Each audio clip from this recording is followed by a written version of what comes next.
foreign interference does not impact our elections. Yeah, that's real. Now there are fresh concerns regarding what happened in 2024 presidential election, specifically in Clark County, Nevada. A lot of people were concerned with what was happening there because they were shocked with the Republican turnout in Clark County.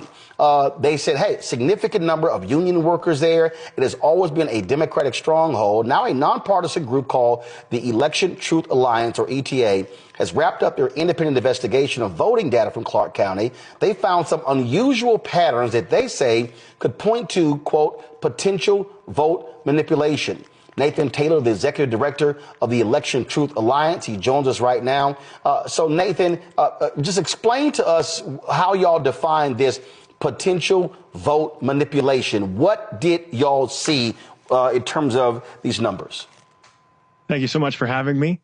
So in terms of what we were looking at in Clark County, Nevada, they published just after the election their vote record, their cast vote record, and that goes down to the tabulation machines and the three types of voting. So mail-in, early vote, and election day. And so what we did is we looked at the statistical distribution of that data, and we compared those three types. And we saw that mail-in, it looks statistically normal distribution, a bell curve pattern. We saw that election day didn't look very anomalous at first, but then we looked at early voting. And early voting is where a majority of the votes were cast during the election for Clark County, Nevada. And when we looked at it, we actually pulled out the distribution, and we saw it shows statistical evidence of potential manipulation. And what that means is a portion of both candidates' votes look like they could have been changed. And we see that because instead of a bell curve, it comes out more of a Russian tail, as we would call it. And so we delved deeper, and we actually pulled data for Washoe County, Nevada. That's the second most populous location.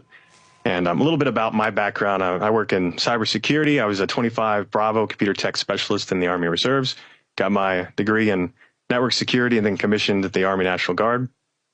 And so I worked data analysis for my normal job before kind of stepping into this role and helping found and run the Election Truth Alliance. And so what was concerning about this election and led us to looking into the actual data was, as you mentioned, 7 swing states kind of popped up after the election, and we thought that was strange, given some of the polls, given some of the other analysis. And when we dove deeper, now we're seeing the potential for the vote counting machines to have been manipulated. And so the main concern is the type of manipulation we're seeing in Clark County, Nevada. It's not unique to Clark County, Nevada. We've done analysis on other locations. We're looking at Pennsylvania right now.